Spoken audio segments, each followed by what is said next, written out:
नमस्कार, आप देख रहे हैं वाइस स्टेशन। मैं हूं आपके साथ रिंकी सिंह। वक्त चला देवभूमि समाचार का रुख करते हैं। खबर लक्सर से है, जहां पर कोतवाली परिषद में निरीक्षक अमरजीत सिंह को पुलिस विभाग द्वारा विदाई दी गई है। लक्सर कोतवाली परिषद में पुलिस निरीक्षक अमरजीत सिंह के जनपद मुख्यालय स्थानांतरण संबंधित आदेश जारी होने के बाद लक्सर के समस्त पुलिस अधिकारियों द्वारा उन्हें मिलकर विभागीय विदाई दी गई।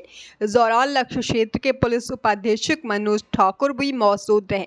वहीं इसके अलावा लक्सर के नए कोतवाल अमरचंद शर्मा सहित वरिष्ठ पुलिस उप निरीक्षक अंकुर शर्मा, लक्सर नगर चौकी प्रभारी विपिन कुमार, रैसी चौकी प्रभारी प्रवीण विज, सुल्तानपुर चौकी प्रभारी मनोज नौटियाल, भिक्कमपुर चौकी प्रभारी खेमेंद्र गंगवार के अलावा उप निरीक्षक बबलू चौहान, उप निरीक्षक नरेंद्र तोमर, उप निरीक्षक दीपक चौधरी, महिला उप निरीक्षक एकता मांगाई और महिला उप निरीक्षक गीता चौहान आदि पुलिस अधिकारियों द्वारा भी उन्हें विदाई दी गई।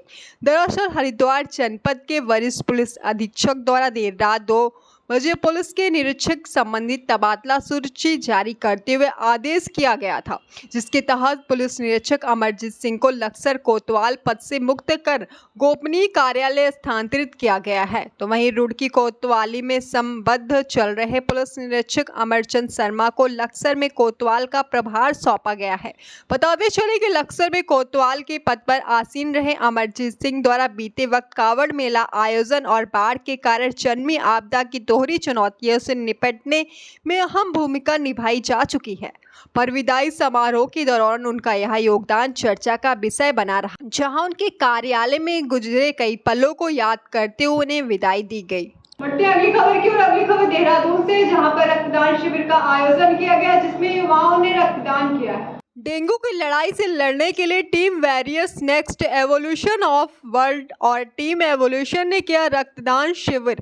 100 यूनिट रक्तदान करने के बाद युवाओं ने पेड़ लगाकर पर्यावरण संरक्षण का भी संकल्प लिया। देहरादून के बालावाला में डेंगू व मलेरिया की लड़ाई से लड़ने के लिए टीम वेरियस न्यूज संस्था व टीम एवोल्यूशन द्वारा रक्तदान शिविर का आयोजन किया गया, जिसमें 100 से अधिक की संख्या में रक्तदाताओं ने रक्तदान किया। कार्यक्रम में रक्तदाताओं को पेड़ भेंट कर पर्यावरण को स्वच्छ रखने की भी मांग की।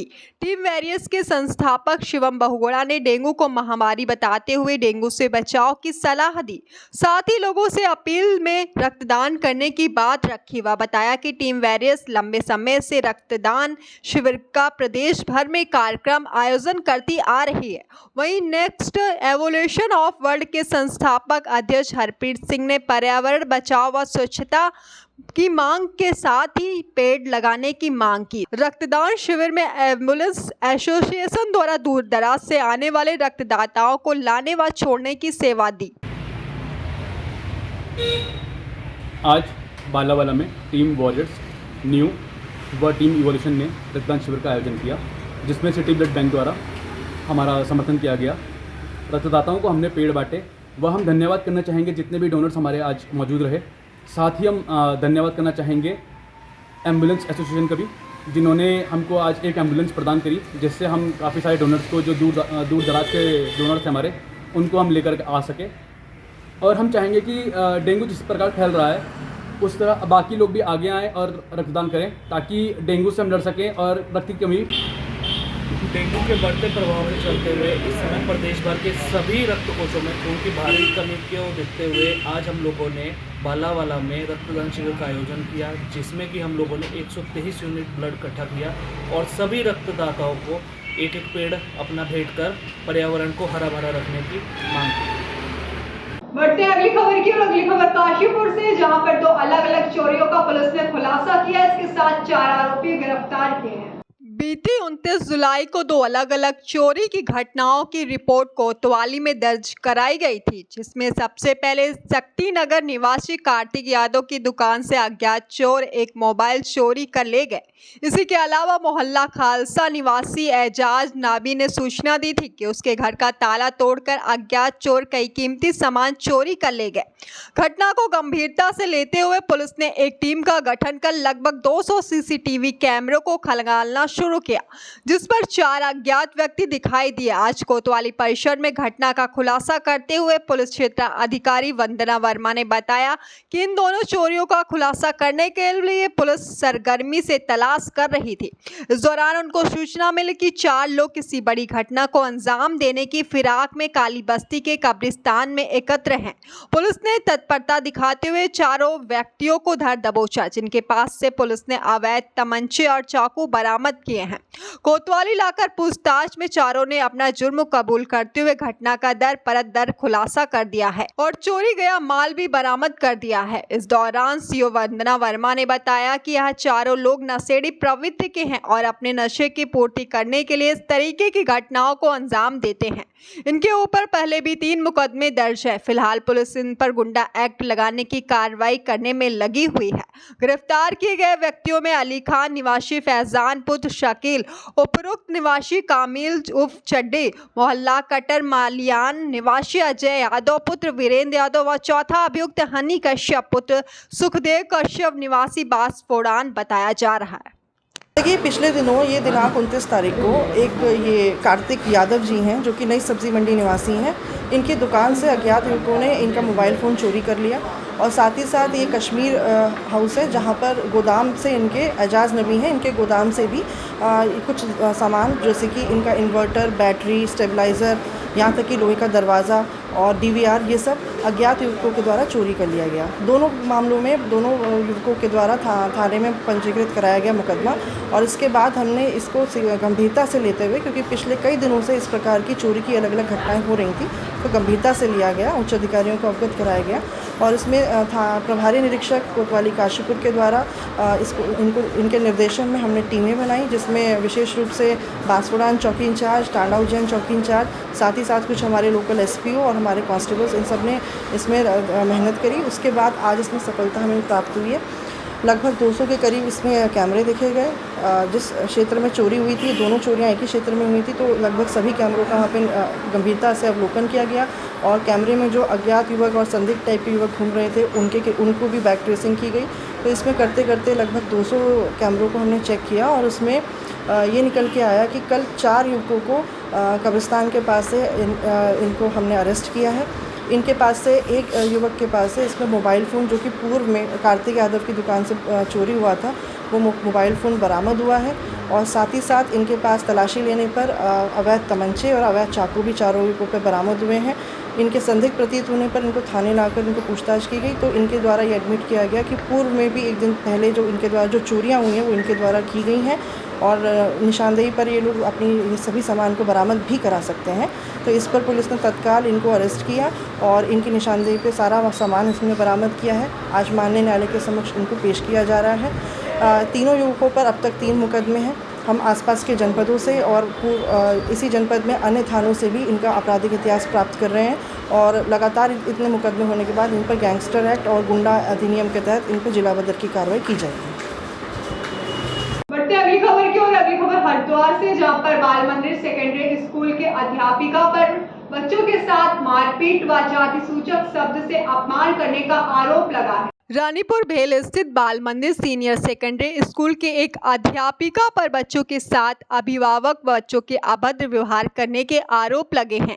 बच्चों के अभिभावकों ने बताया कि अपने बच्चों की समय पर फीस भी जमा कर देते हैं। इसके बावजूद जातिवाद के कारण अध्यापिका शोभा गुप्ता बच्चों के साथ मारपीट करती हैं।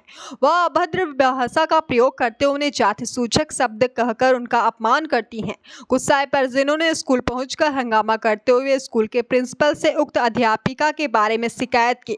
इस बारे में जब प्रिंसिपल से जानकारी ली तो उन्होंने कहा कि पूरा मामला मेरे संज्ञान में, वे पूरे मामले की जांच कर रहे हैं। अध्यापिका के खिलाफ कोई कार्रवाई। मैडम ने वॉइस में भी दिया था, एक फार्म दे रखा इन्होंने मैडम ने कि वो साइन करवा के लाओ आप अपने पेरेंट्स से। हमने कहा कि भाई ये जो अगर फार्म पे जो साइन का मैटर है वो पूरे स्कूल पे लागू है या कुछ बच्चों पे है, तो बच्ची ने बताया मम्मी ये कुछ ही बच्चों पे है। ये बाल विद्या मंदिर है, ये BHL में पढ़ता है सर। तो बच्ची ने परेशान हो गया, आज फ़ोन किया कि मम्मी मैडम अटेंडेंस नहीं लगा रही और आप स्कूल में आ जाओ।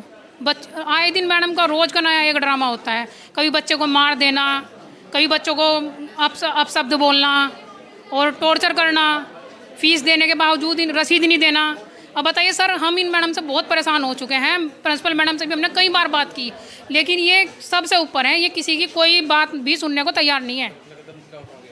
सर हम जहाँ तक हो मतलब अपनी आवाज़ पहुँचाना चाहेंगे आपके माध्यम से कि मैडम अगर नहीं मानती है तो हम इन पर सख्त सख्त कार्रवाई चाहते हैं प्रशासन से। सर ये बच्चों को कहती हैं तुम चमार हो, तुम भंगी हो, तुम नीच हो, तुम्हारे घर वाले नीच हैं, तुम्हें तमीज़ नहीं है। तो सर ये कोई एक शोभनीय बात नहीं है। एक टीचर के लिए तो ये बहुत ही मतलब अभद्र भाषा का प्रयोग है। मेरा तो बस यही है कि हमारे बच्चों को टॉर्चर ना किया जाए।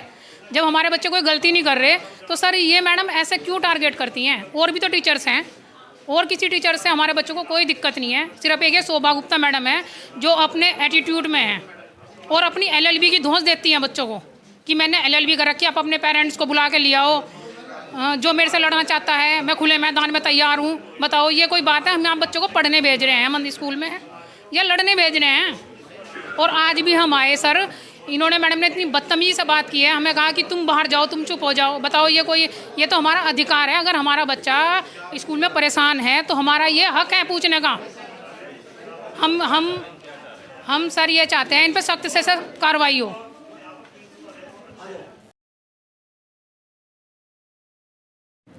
ये पहले तो आप लोगों का धन्यवाद। आज कई दिनों से मेरे संज्ञान में ये मामला आया है कि एक शोभा नाम की जो टीचर है, शोभा गुप्ता, वो बच्चों को प्रताड़ित कर रही और जो अनुसूचित जाति के जो बच्चे हैं उनके साथ भेदभाव रखते हुए आए दिन उनके साथ मारपीट और स्कूल से बाहर निकालने का काम कर रही, क्योंकि वो क्लास टीचर है। और क्लास टीचर तो एक गुरु होता है और भगवान होता है। अगर भगवान या गुरु के अंदर ऐसी मानसिकता है तो मैं समझता हूँ कि वो इस लायक नहीं है। और आज मुझे जब सुबह फ़ोन आया, अभी पीट की गई, बच्चों के साथ जाति सूचक शब्दों का यूज़ किया गया, बच्चों के साथ गाली गलौज किया गया, अब शब्द यूज़ किए गए हैं। ये हमारे संज्ञान में आया है और हम इसकी पूरी जांच करेंगे कि ये बात कहाँ तक सही है, जाति सूचक शब्दों का प्रयोग किया गया है। दूसरी बात, हमारे जो डिसिप्लिन इंचार्ज। फिलहाल अभी की खबरों में इतना ही। तमाम देश दुनिया की खबरों से रूबरू होने के लिए देखते रहिए वाइस नेशन। अभी नमस्कार।